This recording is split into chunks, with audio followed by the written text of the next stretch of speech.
Hello everyone, I'm JT, and this is Women on Death Row.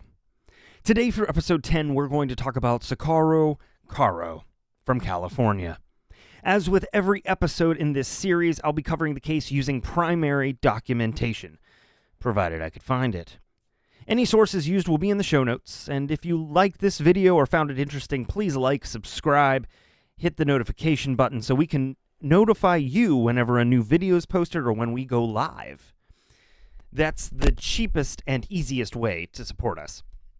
Just as an added warning, the cases discussed in this series may contain difficult topics and detailed descriptions of assault, violence towards children or other adults, torture, and more. Much of the information comes directly from court documents and is based in fact. While this includes the hard stuff, it's important to understand the hard stuff to understand the crime. Please continue cautiously. Now, without further ado, let's get into it.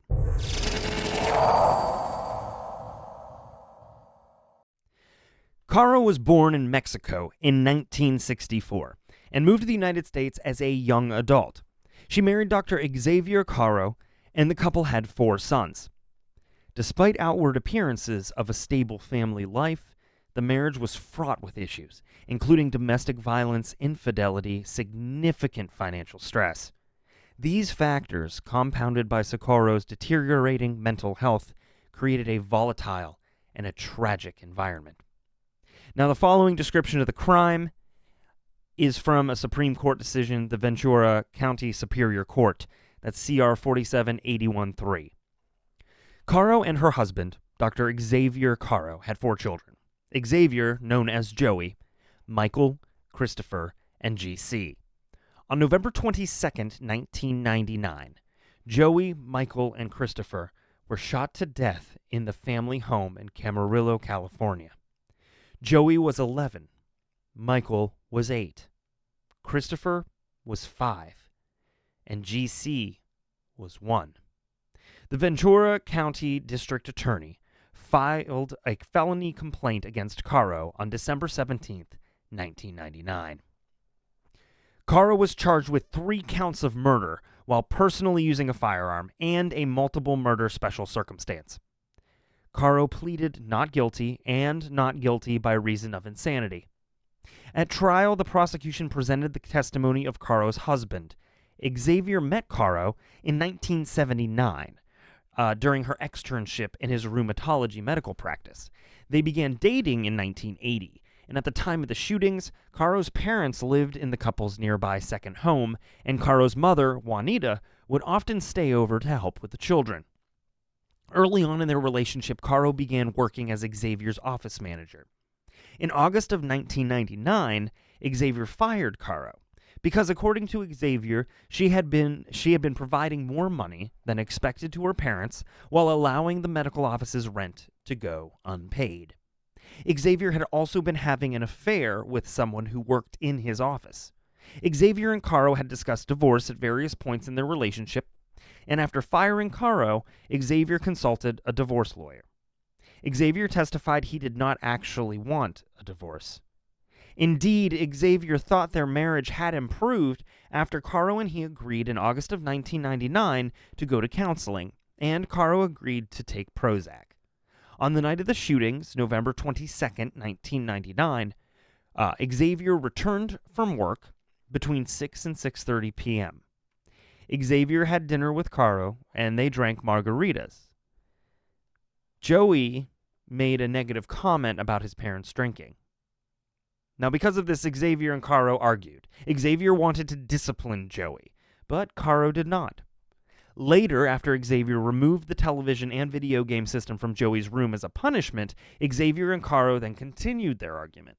Caro accused Xavier of not loving her and not respecting her. Xavier said he was leaving.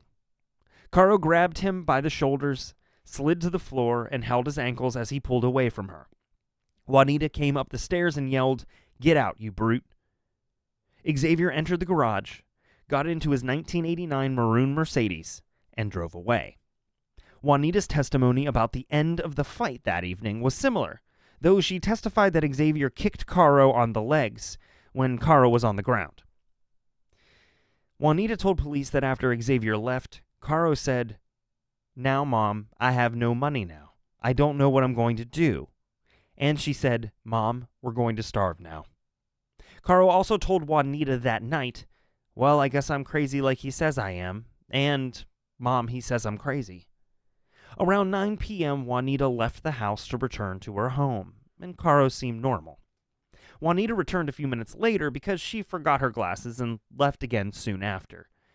Xavier testified that he drove to his office in Northridge, which was 40 to 46 minutes away from the house. Caro called Xavier multiple times on his car phone and at the office. When Xavier answered the phone at the office, Caro was crying and agitated and asked Xavier to come home. Caro then calmly stated, "That's the thing I've always admired about you, X. You always know the difference between right and wrong." Phone records show that Xavier made an unanswered call home at 9:53 p.m. from the office. Xavier testified that he left the office around 10:30 p.m. to return home. As he left the building, Xavier saw a big white truck parked outside the gate, a truck that, according to the guard records, entered the hospital at 10:25 p.m. Time-stamped videotapes from security cameras at Xavier's work showed a vehicle similar to Xavier's car arriving at 9:24 p.m. and leaving at 10:36 p.m. when Xavier returned home, he wasn't ready for what he found. When Xavier returned home, he found Caro lying on her right side in a semi-fetal position on the floor of their master bedroom. Xavier noticed a blood-stained froth around her mouth, and he thought she had overdosed. Xavier called 911 from a phone in the bedroom at 11:21 p.m. He told the operator that Caro might have overdosed or slit her wrists. Xavier rolled Caro onto her back and noticed a .38 caliber revolver underneath Caro and several expended shell casings.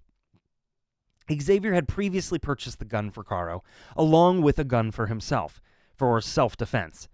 Xavier picked up the gun and saw a single shell casing in the 5-round cylinder. The 911 operator asked if there were any children in the house.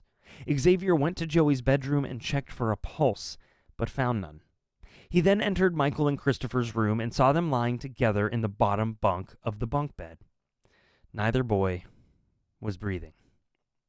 Xavier returned to the master bedroom and told the 911 operator that his children had been shot. Xavier kicked Caro and yelled at her. The 911 operator asked how many children were in the home. Xavier went to GC's crib and found GC unharmed and told the 911 operator, "We've got one alive here." Xavier picked up GC and went to check the other children again. Joey and Christopher were not breathing, but Michael was taking deep, gasping breaths. Xavier attempted to perform CPR on Michael, but it was no use. Xavier ran out of the room and told the 911 operator that first responders needed to get there fast. He called Juanita on a second phone line at 11:26 p.m. and told her that Caro shot the babies.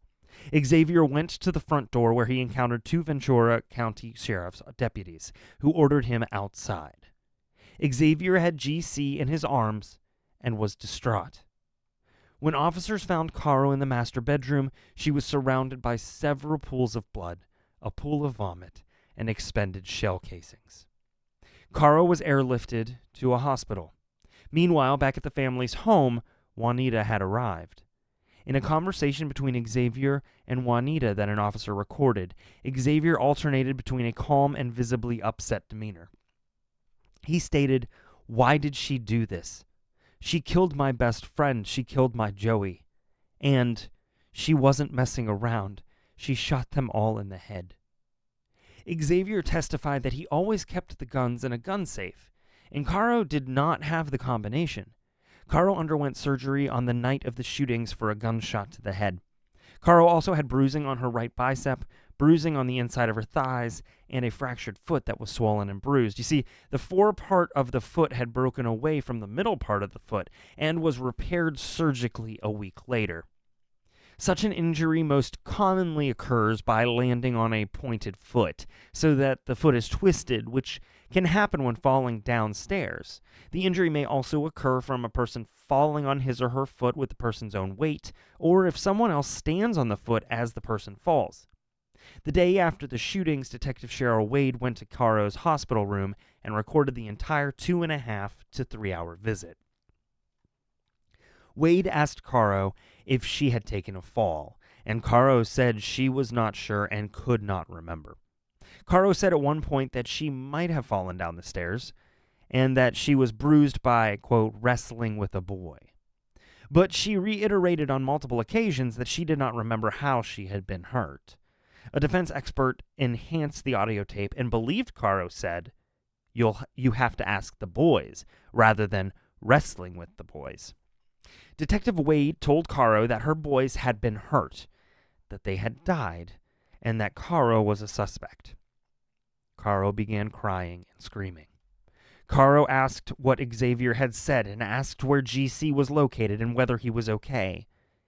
Detective Wade later brought Juanita into Caro's room and recorded Juanita's conversation with Caro. Caro said that, quote, X is going to need somebody. Juanita asked, why did you do this? And Caro replied, my babies, I'm sorry. Lisa Van Essen said, or worked at Xavier's office. She testified that Caro had previously said she did not think Xavier loved her and was worried that Xavier would leave her and the boys with nothing. Around September of 1999, Van Essen asked Caro how she was, and Caro replied, not good. Sometimes I think it would just be better if I wasn't here. When Van Essen reminded Caro of her 4 boys that needed her, Caro replied, what would it matter? Investigators found a gun safe in Caro and Xavier's master bedroom. In their closet, the safe showed pry marks that could not be dated. The door to this gun safe could be opened without entering a combination. There were no testable fingerprints on the gun, but the gun was also stained, so it was unlikely the gun had been wiped down. Caro and Xavier both had gunshot residue on their right hands, but only swabs of Caro's hands showed blood. At some point in the night, Xavier rinsed his hands without using soap. In the master bedroom, investigators found bullet fragments or evidence of bullet fragments on the floor, on the bed, in the wall above the bed, and in the ceiling. A forensic scientist said that the wall and ceiling damage was consistent with the gun being held to the side of Caro's head and fired in an upward direction. The doctor who performed surgery on Caro on the night of the shootings confirmed that the bullet had traveled upward on the side of the defendant's head. Investigators found 2 bloody handprints on the door jamb between Joey's bedroom and the bathroom that matched Caro's hand, and blood above one of the handprints matched Joey's blood. Stains on the pajama shorts and t-shirt Caro was wearing tested positive for blood. DNA testing matched some of the stains to Joey, some to Christopher, and some to Caro. According to a forensic scientist, projected blood caused some of the stains on Caro's shorts. Material under Caro's fingernails tested positive for blood and contained DNA from Caro, Joey, and Christopher. Various bloodstains were found on Xavier's sweatpants, shirt, and jacket. Bloodstains on Xavier's sweatpants, GC's socks, and the carpet. Most were transfer stains. The jury saw an animation depicting crime scene reconstructionist Rod Englert's opinion on how the shootings of Michael and Christopher occurred. Englert opined that the person wearing the shorts shot Christopher, and he expressed confidence beyond a reasonable degree of certainty. Englert found transfer stains and no evidence of blood from a gunshot on Xavier's jacket, and concluded that the person wearing the jacket was not involved in a shooting. He concluded gunshot spatter did not cause the bloodstains on Xavier's pants and sandals. 2 officers interviewed Xavier on November 23, 1999 at 5:30 a.m. at the family home, during which Xavier indicated Caro was taking Prozac, she had attention deficit disorder, had been drinking margaritas, and he agreed with the officer that the alcohol and Prozac may have had a synergistic effect. At some point, he told officers he had prescribed the Prozac to Caro. Around 7 p.m., officers escorted Xavier into his closet and let him obtain some items before he went to a hotel. But the officers did not catalog items Xavier took from the house. Defense expert Herbert McDonnell reviewed the forensic evidence. He examined the shorts Caro was wearing under a microscope and did not find any high-velocity impact spatter or mist. He did find projected blood on the inner crotch, but said that it was not the result of the shootings because of the confined spread of the stains and the small amount of blood. McDonnell found transfer stains on Xavier's jacket, socks, and pants. Dr. Frederick Lovell, a medical examiner, reviewed evidence concerning Caro's head wound. He testified that the gun was held tightly against Caro's head at a right angle to the bone above Caro's ear. The gun would have been pointed very slightly downward. When asked how Dr. Lovell would explain a bullet fragment found on the ceiling, he testified to previously saying he did not know how it got there. He testified that it was highly unlikely that the gunshot wound was self-inflicted. It would have been difficult to hold the gun against the skull at a slightly downward angle. The bruises on Caro's arms were also consistent with finger grab marks. The motive behind the murders appeared to be rooted in deep-seated issues within the Caro household. The crime left the community in shock. Socorro Caro's trial began in 2001. The jury found Caro guilty of first-degree murder for each of her sons and recommended the death penalty.